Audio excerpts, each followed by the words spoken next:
guys, assalamualaikum warahmatullahi wabarakatuh. Perkenalkan, nama saya Ridho Dinda Islamiani. Di sini saya akan menjelaskan sedikit tentang pendidikan Pancasila.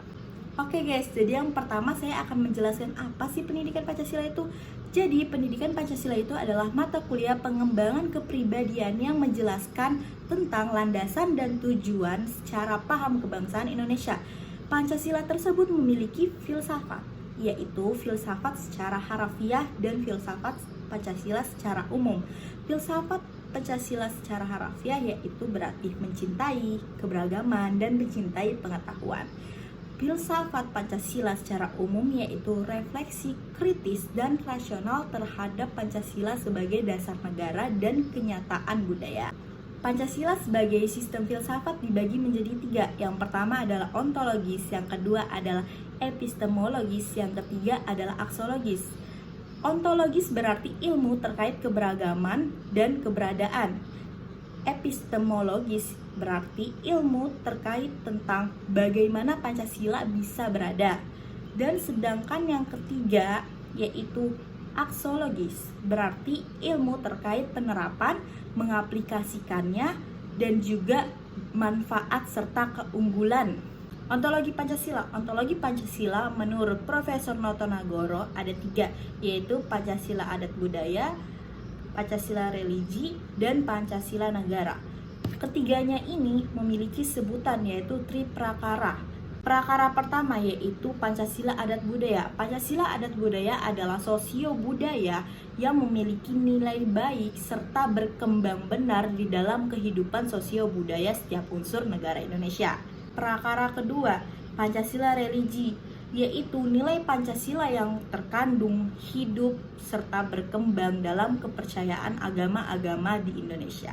Prakara ketiga, Pancasila negara, di mana hal ini terdapat nilai-nilai Pancasila yang telah diangkat ke permukaan secara nasional, dirumuskan secara sistematik dan sistematis, serta dimasukkan dalam pembukaan. Pancasila sebagai ketuhanan yang utuh.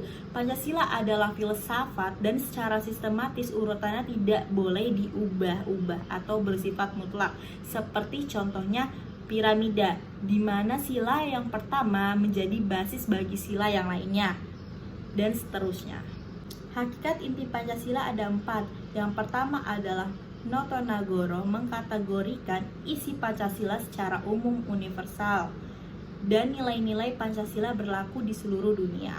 Yang kedua, umum kompromi, artinya berlaku mengikat secara umum dan merupakan hasil dari kesepakatan.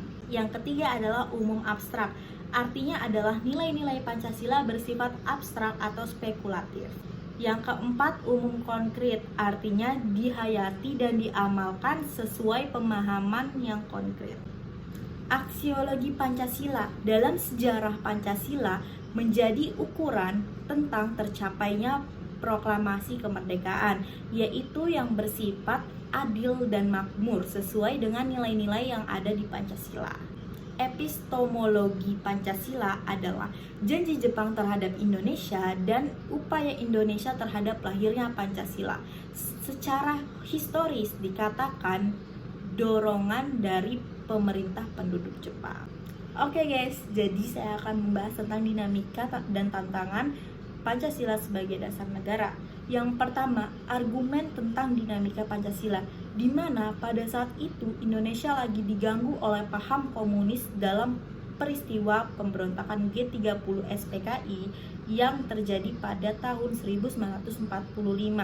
Serta peristiwa ini sangat membuat ricuh dan juga memicu pergantiannya Presiden Soekarno menjadi Presiden Soeharto. Yang kedua, argumen tentang tantangan Pancasila, di mana era globalisasi memberikan beberapa dampak negatif dalam perkembangan nilai dan moral Pancasila, dan juga munculnya paham-paham yang tidak sesuai dengan nilai-nilai Pancasila. Pancasila dalam konteks sejarah, di mana perumusan Pancasila awalnya dilakukan pada sidang BPUPKI yang dilaksanakan pada 29 Mei 1945 sampai dengan 1 Juni 1945. BPUPKI dibentuk oleh pemerintah penduduk Jepang pada 29 April 1945 yang beranggota 60 orang. Badan ini diketuai oleh Dr. Rajiman Weddiodiningrat dan juga didampingi oleh dua ketua muda, yaitu Raden Panji Suroso dan Ichiba Ngase. Ada 3 tokoh rumusan Pancasila, yaitu M. Yamin, Supomo, dan I.R. Soekarno. Jadi, pada tanggal 7 Agustus 1945, BPUPKI telah dibubarkan oleh Jepang dan dibentuklah PPKI. PPKI tersebut berisikan 21 orang dengan 6 orang tambahan tanpa sepengetahuan Jepang. Dan pada tanggal 14 sampai 15 Agustus 1945, Jepang menyerah tanpa syarat terhadap sekutu. Dan juga di situ Indonesia dengan dorongan-dorongan pemudanya mau mempercepat kemerdekaan Indonesia pada tanggal 17 Agustus 1945. Yang dimana sebelumnya itu Jepang memberi kemerdekaan terhadap Indonesia pada tanggal 24 Agustus 1945.